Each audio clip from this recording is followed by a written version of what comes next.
Hello again. I'm just gonna show you, before we start next chess game here, I'm gonna show you a little bit about the candidates tournaments. So we are in this cycle now, we are in 2011. So in May 2011 there was a candidates tournament, and Rajabov, Aronian, Gelfand and Ponomarinov, Grishuk, Kramnik, Kamsky, Topalov and Mamedjarov. It seems like Carlsen withdrew from the FIDE Grand Prix. Let's see if we can see. Let's see why he withdrew. I'm just gonna Google that, why Carlsen withdrew from the candidates tournament here. And so I have that next time. But what happened, because Carlsen withdrew, Carlsen of course was the highest rated player in the world, and second highest rated player was Kramnik and Anand, but Anand is the world champion. So these played, and it seems like it was played as knockout matches. Gelfand defeated famous freaking legend Gota Kamsky, and Grishuk defeated Kramnik. That's a big surprise that Grishuk managed to defeat Kramnik. Kramnik was probably the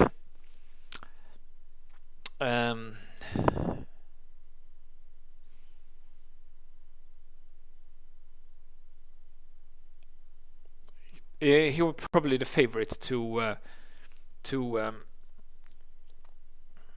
challenge Anand when Carlsen isn't playing. And then Gelfand was also quite a big surprise. He defeated Grishuk in the final. And in the World Championship match in May 2012, it was 6-6. Good result by Gelfand to get 6-6 against Anand. But then Anand won the rapid playoff. So so this is we have covered a lot of these also previous cycle here.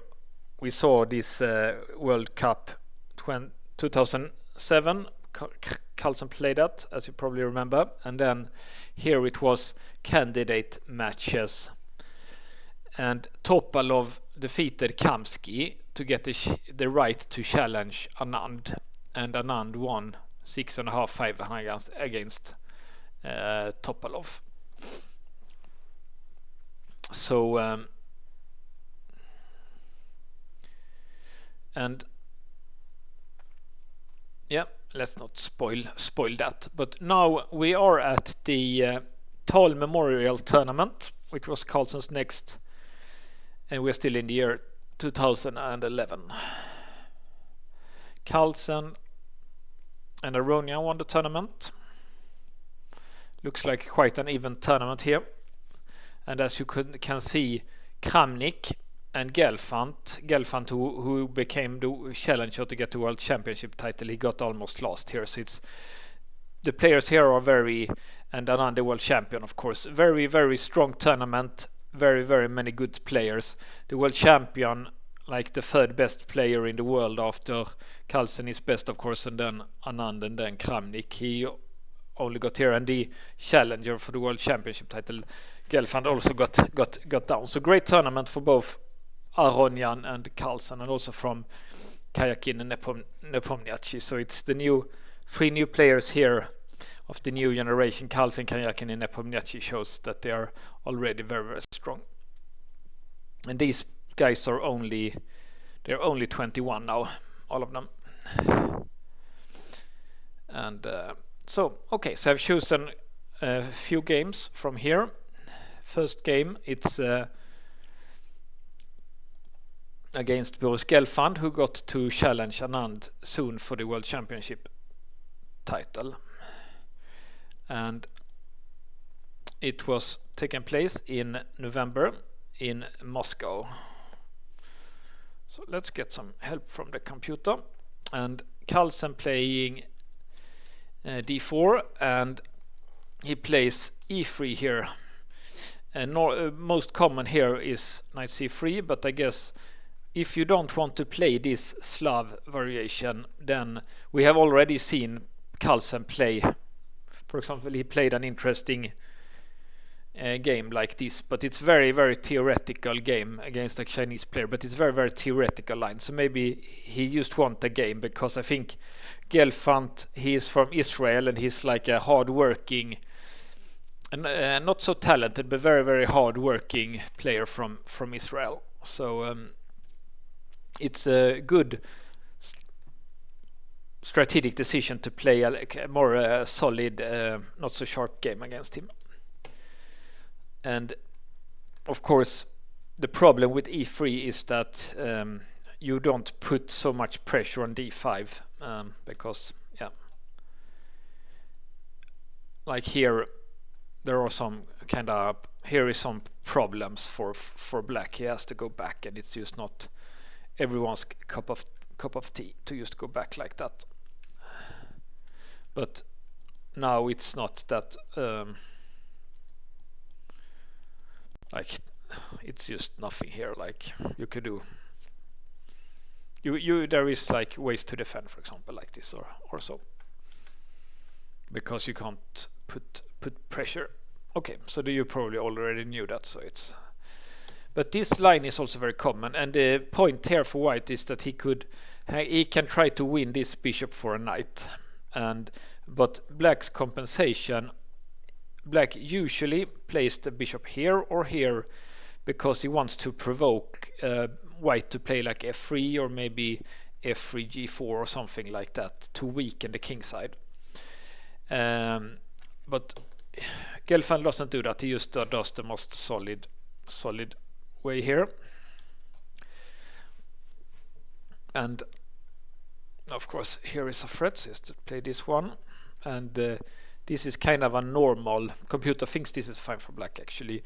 Looks a little bit better for white. He has the bishop pair, he has the center, but the computer thinks black has enough play here. But knight b6 isn't the right way. Apparently the right way to play here is probably to play on e5. It looks like this would have been a better way to play for black. But people didn't have such good computers as I have now, so they don't really know the best plans. So Gelfand does this first and then e5, which is fine, of course. And Carlsen decides to go here instead of on e2. Maybe c2 is better, I don't know. And this is kind of typical of Gelfand. He's a sharp, aggressive player, good at opening theory, good at calculations, but he is just not that kind of guy that he just can't defend like positional game against Carlsen when Carlsen has like a small advantage. Like here he has the two bishops, so he makes, and also the computer like it, he makes the correct decision to castle long. Like it, he can't do this one now, of course, because this problem, but yeah, it's still sharp decision here to castle long. And Magnus played the d5. The computer doesn't like it. He prefers to go here. You can do it because it's pinned, of course, and then something like this and try to push the pawn.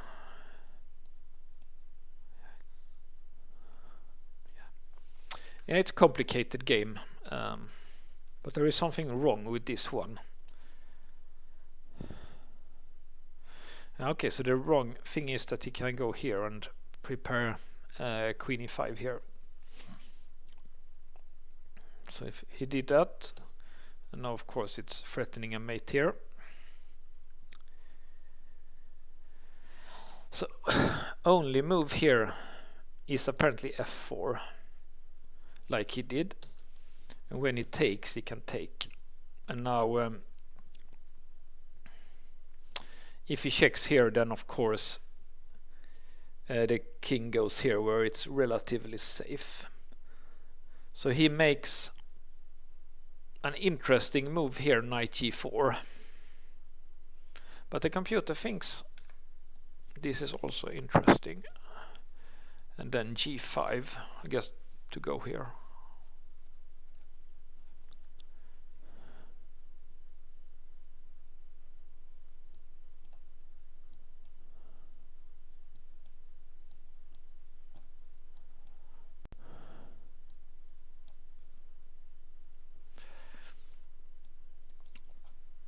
It would definitely have been a complicated game. I played quite sharp here, some lines, but it was definitely a possibility to play like this for black. But white has his chances.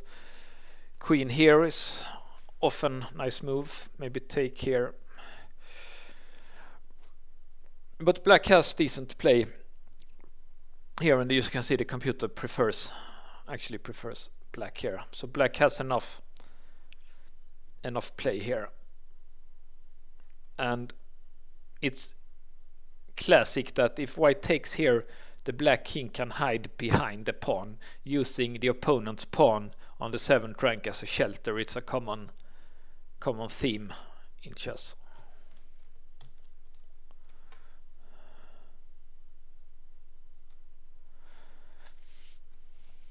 Okay, so that would have been interesting.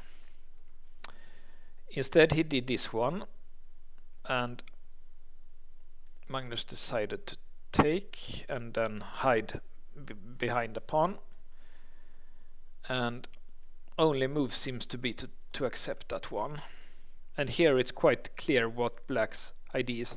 His idea is to check here, and you can't take it because of queen h2 mate, so you have to go here, and then he can win the rook, so at least he has an exchange.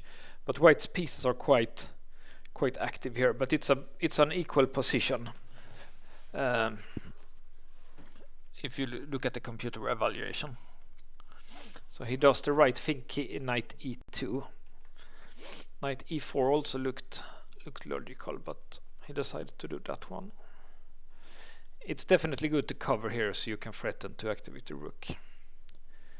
So that's why computer wants to defend the pawn, but Gelfand did this instead.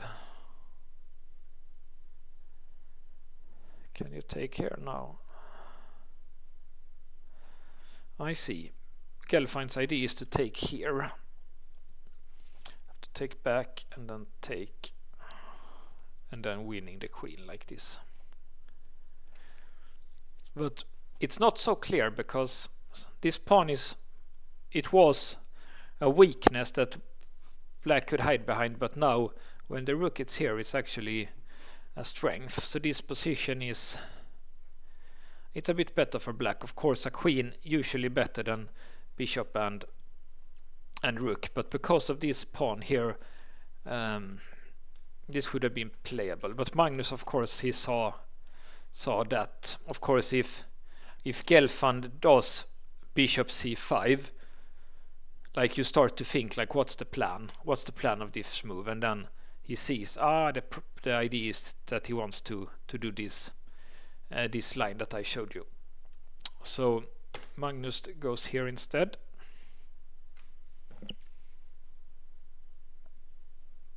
Threatening the queen. It has to move.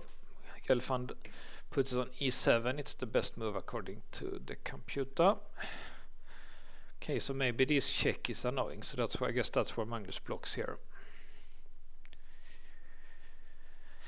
And he wants to activate this. No, he wants to activate like this. That's interesting, actually. I know how he threatens a check here, but white can run now. But it's better to, he prefers to prevent that check. Maybe the idea is to take here, and then if he takes with the rook, then it's the check. So only move here is queen here. So let's see what happens if it takes. Okay, so it's not possible to take with the king because of this. Okay, and this, and you win.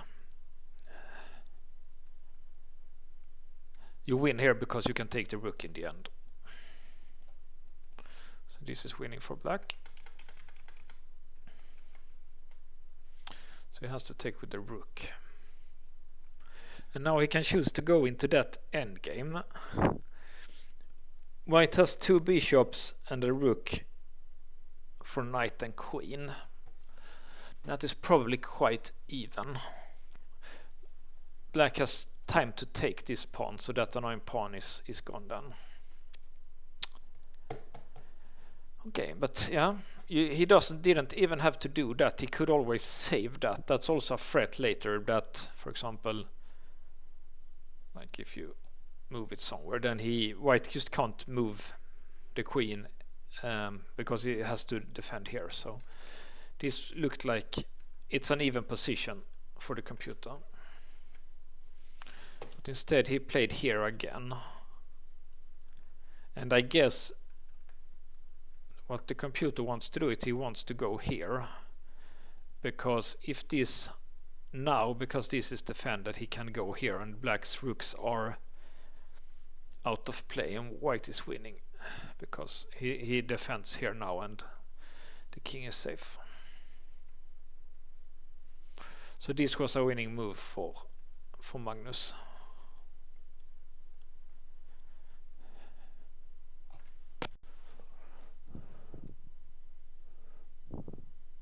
Yeah, these rooks are out of play. He needed to take that and win the queen and play queen and knight against 2 bishop and a rook, because it's just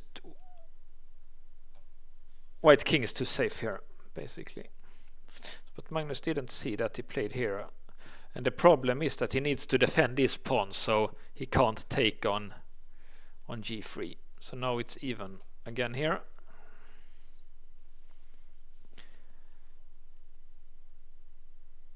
Like he could have taken and check here, and then yeah, he could also move the king here maybe. So it would have been good to force the trade maybe for black, but he did this one. That's also fine apparently, and Magnus did this. So now he tried to get this check here, but he should have done that before. It was better to go here for some reason. Don't really see the point, but I guess sometimes it's good to go back maybe. He tried a check. Yeah, and now white can't take it because the knight is hanging in the end.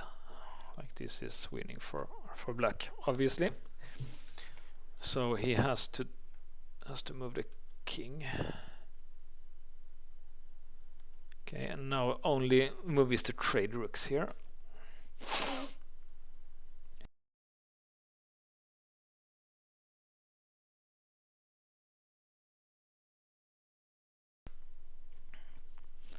Yeah, if he moves back, then f7.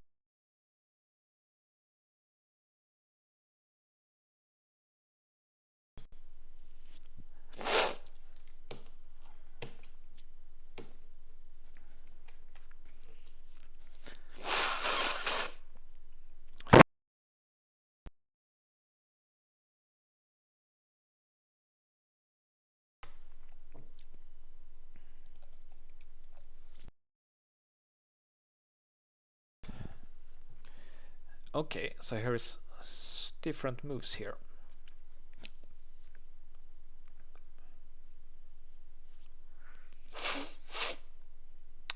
Hard to see which one is best.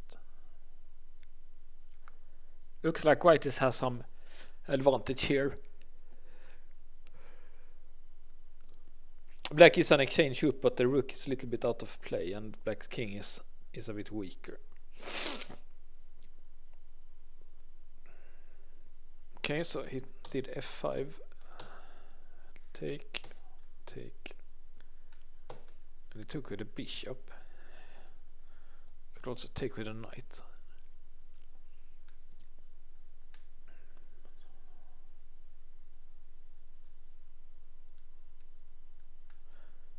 Quite complicated. It looks good for black to check here, force the king onto the first rank. Sometimes, like he could have done that instead of f5 also, but this just looks like correct correct procedure to cut the white king off like that. He could have done that instead of f5 also. Stuck with this one, and here apparently make a big mistake. This one looks logical to check here, but it's a mistake because queen b5 better would have been to go here, and it's quite even. I guess the problem with this is queen b5.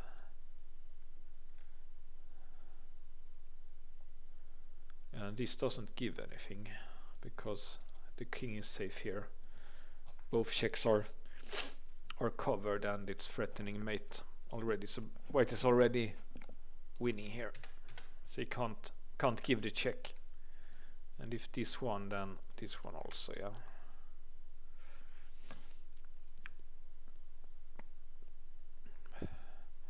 Black tried the endgame, but that's not good for some reason. The alternative was this.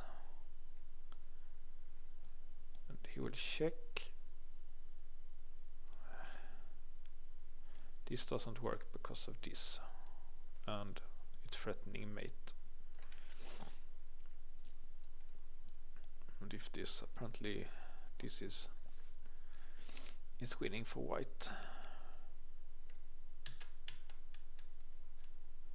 So if it take, threatening right here, only move seems to be this, covering the mate, and maybe some check here. Only move is apparently this.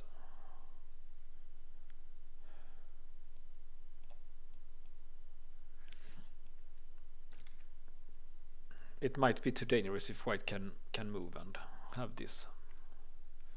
Maybe 97 was threat also. So he should take here, try to get some play here.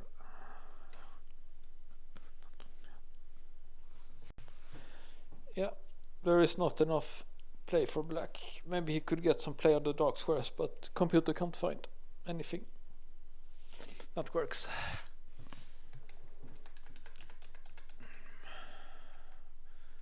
So instead he tries the queen trade. But now this pawn is quite... Also white's king is very, very strong now. It was a weakness before when the queens were here, but now when he's in the center it's good here.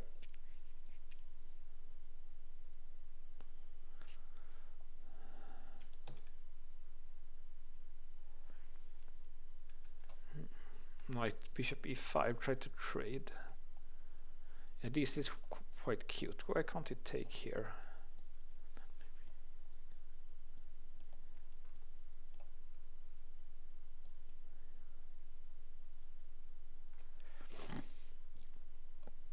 Yeah, the king is very stuck here inside the corner. I guess maybe just this, something like this could win maybe, but black can put the rook here. But maybe if he makes something here too. Yeah, the computer says it's winning for white at least. So he tries this one instead. And here Magnus makes a mistake. Correct was to take.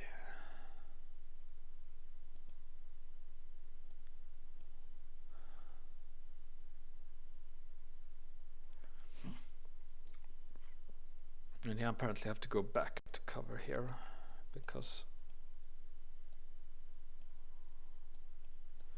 this is too strong.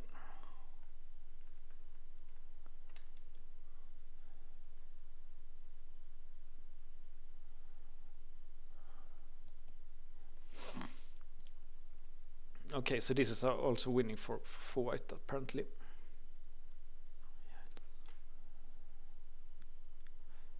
Yeah, white is, he has better pieces in the center. The king is very active. This one is dangerous, and he's like one point point up in material. Should be winning. Okay, but after this one Magnus played f4, which was a mistake. It looks like it's blundering here, but actually the bishop is threatening here, like in between. So if he takes, he can take the, it looks like a blunder for Magnus, but if he takes on f6 he can take on g2. But apparently the check here is annoying. I had a check here and then he checks with the rook and he wins the strong pawn here. Like here. Now the knight covers this check and he can take here next. Interesting.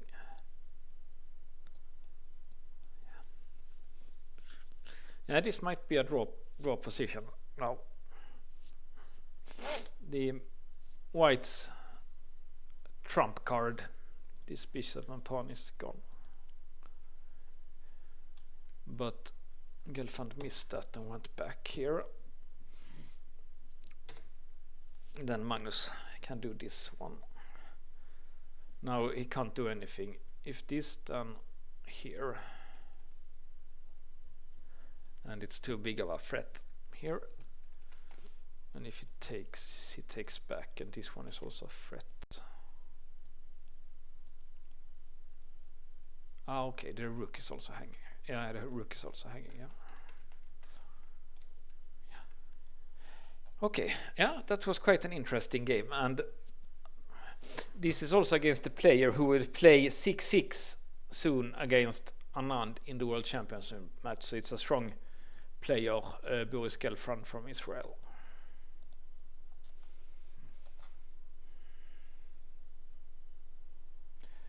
So we will look at several more games from this tournament. The Tal Memorial, very strong tournament, probably one of the strongest tournaments ever. Look at all these players. All these players are